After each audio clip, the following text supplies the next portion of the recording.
صدر ٹرمپ اور امریکہ کی بڑی عدالت آمنے سامنے. امریکی سپریم کورٹ نے گلوبل ٹیرف غیر قانونی قرار دے دیے. 3-6 سے اکثریتی فیصلہ ٹرمپ انتظامیہ کے لیے بڑا چیلنج. عدالت نے واضح کیا فیصلہ تمام ٹیرف پر لاگو نہیں ہوگا، تاہم وہ محصولات کالعدم قرار دیے جو ہنگامی قانون کے تحت نافذ کیے گئے تھے. امریکی صدر نے قومی ایمرجنسی کے قانون کو استعمال کرتے ہوئے آئینی اختیارات سے تجاوز کیا. وہ وسیع سطح پر ٹیرف نافذ نہیں کر سکتے. برطانوی میڈیا کے مطابق فیصلہ امریکی تجارتی پالیسی پر بڑے اثرات مرتب کرے گا.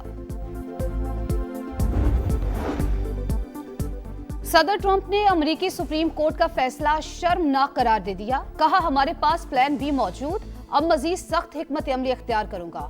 محصولات نے ہماری قومی سلامتی کا تحفظ کیا، لیکن ججز نے ٹیرف کے حوالے سے امریکی مفادات کو نظر انداز کیا. فیصلے سے وہ ممالک خوش ہیں جو برسوں سے امریکہ کو لوٹ رہے ہیں. عدالت غیر ملکی مفادات سے متاثر تھی.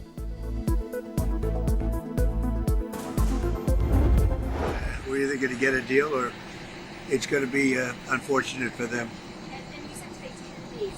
Give them a deadline firm to make a deal? I would think that would be enough time, 10-15 days, pretty much maximum. مشرقی وسطی کا امن پھر خطرے میں. امریکی صدر نے ایران کو 10 سے 15 دن کا الٹیمیٹم دے دیا. کہا تہران کے ساتھ معاہدہ ہوگا یا پھر انہیں انتہائی سنگین نتائج کا سامنا کرنا پڑے گا. جوہری پروگرام روکنے سے متعلق جواب دینے سے گریز.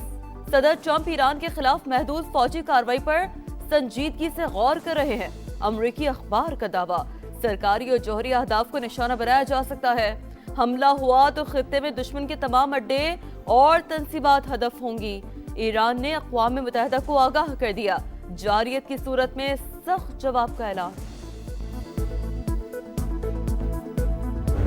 گورنر ہاؤس وغیرہ یہ آئینی ادارے یہ اس چیز کے لیے نہیں ہے آپ وہاں پہ بیٹھ کر تعصب نما تقریبات کریں. وہ اس صوبے کے خلاف تقریب ہوئی ہے، وہ وفاق کے خلاف تقریب ہوئی ہے کہ اس شہر نے پہلے بھی بہت زیادہ چیزیں دیکھی ہیں. لوگوں کو یہاں پہ آپ دوبارہ وہ پیغام دینے کی کوشش کریں جو یہاں پہ پہلے ماحول اس شہر میں آ چکا ہے. گورنر ہاؤس کی تقریب میں تعصب کی انتہا. صوبہ سندھ اور وفاق کے خلاف گفتگو قابل مذمت. پیپلز پارٹی کا پارا ہائی. گورنر ہاؤس اور آئینی ادارے تعصب نما تقاریر کے لیے نہیں بنے. کراچی پہلے ہی یہ ماحول دیکھ چکا، مزید متحمل نہیں ہو سکتا. سندھ ایک تھا، ایک ہے اور ایک رہے گا. شرجیل میمن کی گرج برس. سعید غنی نے کہا سندھ میں لسانی بنیادوں پر کام کرنے والے متحرک ہو چکے. گورنر ہاؤس میں جو پروگرام ہوا اس سے حالات متاثر ہو سکتے ہیں. کچھ وفاقی وزراء نے بھی لوگوں کو اکسایا. اگر میں سیاست کرنے پر آؤں تو میں وہ باتیں کر سکتا ہوں کہ مجھے تو سننے کے بعد نیند آ جاتی ہے، بہت سو کی نیندیں اڑ جائیں گی. بیانات سے ڈرنے والا نہیں ہے یہ گورنر.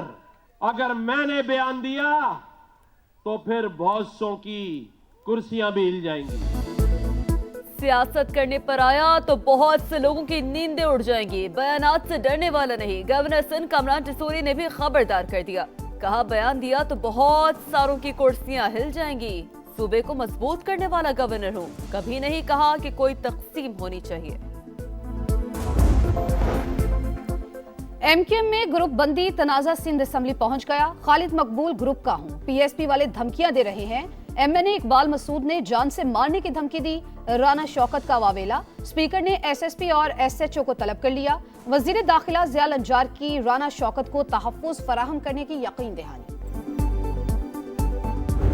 ڈیل اور ڈیل کا تو کیا کوئی بانی پی ٹی آئی کے لیے کوئی ڈیل ہے؟ دکان اپنی کھلی رکھنا چاہتے ہیں. اس قسم کی کوئی گفتگو کسی لیول پہ بھی کبھی بھی نہیں ہوگی. افواہیں جو ہے نا صرف اس ایشو کو جو ہے مارکیٹ میں یہ پروڈکٹ رکھنے کے لیے جو ہے افواہیں پھیلائی دی جاتی ہیں. بانی پی ٹی آئی کے لیے کوئی ڈیل ہے نہ ڈھیل. وزیر دفاع خواجہ آصف نے تمام خبروں کی سختی سے تردید کر دی. سما سے گفتگو کرتے ہوئے کہا بانی کو بیرون ملک یا بنی گالہ منتقل کرنے کی کہیں کوئی گفتگو نہیں ہوئی. وزیر اعلیٰ کے پی کی اپنی نوکری خطرے میں ہے، اسی لیے انہوں نے رہائی فورس کا اعلان کیا. اقدام غیر آئینی اور غیر قانونی. کسی بھی قسم کی فورس کا قیام ریاست کا استحقاق ہے. حکومت سے کوئی ڈیل نہیں ہو رہی. بانی کے علاج کے حوالے سے رابطہ ہوا. اسپتال منتقل کر کے علاج کرایا جائے. تحریک انصاف موقف پر ڈٹ گئی. سما سے گفتگو کرتے ہوئے اسد قیصر کا کہنا تھا حکومت بات کر کے پیچھے ہٹ جاتی ہے. رہائی کے لیے فورس کا قیام ایک تجویز ہے. ابھی کوئی حتمی فیصلہ نہیں ہوا. بانی پی ٹی آئی کے لیے کوئی ڈیل ہے نہ ڈھیل، وزیر دفاع خواجہ آصف نے تمام خبروں کی سختی سے تردید کر دی۔ سماج سے گفتگو کرتے ہوئے کہا بانی کو بیرون ملک یا بنی گالہ منتقل کرنے کی کہیں کوئی گفتگو نہیں ہوئی۔ وزیر اعلیٰ کے پی کی اپنی نوکری خطرے میں ہے، اسی لیے انہوں نے رہائی فورس کا اعلان کیا۔ اقدام غیر آئینی اور غیر قانونی، کسی بھی قسم کی فورس کا قیام ریاست کا استحقاق ہے۔ پاکستان اور امریکہ دہشت گردی کے خلاف ایک پیج پر تعاون مزید بڑھانے پر اتفاق۔ واشنگٹن میں وزیر اعظم شہباز شریف اور امریکی وزیر خارجہ کی ملاقات، اسٹریٹجک شراکت داری پر اطمینان کا اظہار، دو طرفہ تجارت اور معاشی سرگرمیاں بڑھانے پر زور۔ مارکو روبیو کا غزہ بورڈ کی حمایت پر پاکستان سے اظہار تشکر۔ وزیر اعظم کی دیگر عالمی رہنماؤں سے ملاقاتیں، شہباز شریف کی بحرین کی فرما رواں، آذربائیجان، ازبکستان، قازقستان اور انڈونیشیا کے صدور سے بات چیت، اہم بین الاقوامی اور علاقائی امور پر گفتگو، غیر رسمی گرم جوشی کا مظاہرہ۔ وزیر اعظم سے United States International Development Finance Corporation کے چیف ایگزیکٹو بھی ملے، پاکستان میں سرمایہ کاری بڑھانے میں دلچسپی کا اظہار کیا۔ پاکستان میں معاشی استحکام آئی ایم ایف نے تسلیم کر لیا۔ 14 سال میں پہلی بار کرنٹ اکاؤنٹ سرپلس خوش آئند قرار۔ بنیادی سرپلس پروگرام کے مطابق تھا۔ ملک میں مہنگائی مجموعی طور پر قابو میں رہی۔ مالیاتی ادارے کے پروگرام کے مطابق پاکستان نے اصلاحات کی۔ حکومتی پالیسی سے معیشت کو استحکام ملا۔ Director communications I M F Julie Kozack کی پریس بریفنگ، کہا آئی ایم ایف کا وفد 25 فروری سے پاکستان کا باضابطہ دورہ کرے گا۔ ای ایف ایف پروگرام کے تیسرے جائزے پر بات ہوگی۔ ملک میں غریب کے حالات بد سے بدتر، ترقی صرف کاغذوں تک محدود۔ پاکستان میں غربت بڑھ کر 28.9% تک پہنچ گئی۔ 7 برس کے دوران 7% کا بڑا اضافہ ریکارڈ۔ شہری علاقوں میں 11% اضافے کے بعد 17.4 اور دیہات میں 36.2%۔ پنجاب میں شرح 23.3%، سندھ میں 32.6 اور خیبر پختونخوا میں 35.3% ہو گئی۔ بلوچستان میں سب سے زیادہ 47% ریکارڈ۔ معاشی ناہمواری بھی 28.4%، اضافے کے بعد 32.7% ہو گئی۔ کورونا وبا اور آئی ایم ایف پروگرام غربت میں اضافے کی بنیادی وجوہات قرار۔ احسن اقبال نے حالات اس نہج پر پہنچنے کی وجہ بتا دی۔ سانحہ سولجر بازار 16 مواد پر فضا سوگوار۔ کراچی میں زمین بوس عمارت کا مالک اور بلڈر گرفتار۔ سرکار کی مدعیت میں مقدمہ درج۔ گیس لیکیج سے دھماکے اور عمارت گرنے کی سی سی ٹی وی فوٹیج منظر عام پر آ گئی۔ افسوسناک واقعہ سحری کے وقت 3:47 پر پیش آیا۔ لوگ خوفزدہ ہو کر گھروں سے نکل آئے۔ انتہائی کم جگہ پر 3 منزلہ عمارت کی تعمیر بھی بڑا سوالیہ نشان۔ محکمہ داخلہ پنجاب نے کالعدم تنظیموں کی فہرست جاری کر دی۔ بلوچستان سے تعلق رکھنے والے کالعدم تنظیمیں بھی شامل۔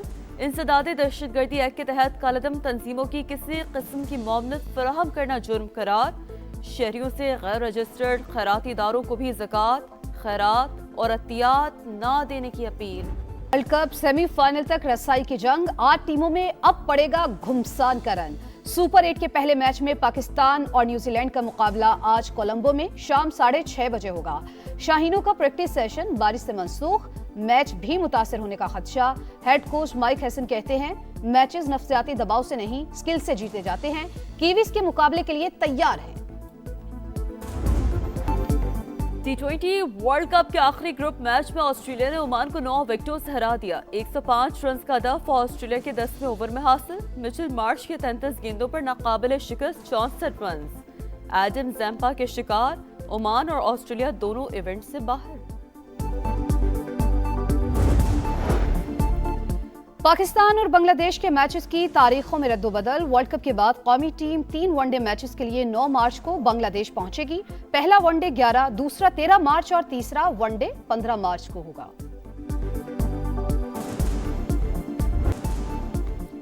اور رحمتوں اور برکتوں کا مہینہ، پر نور سات رمضان المبارک کی خصوصی ٹرانسمیشن افطار کا سما۔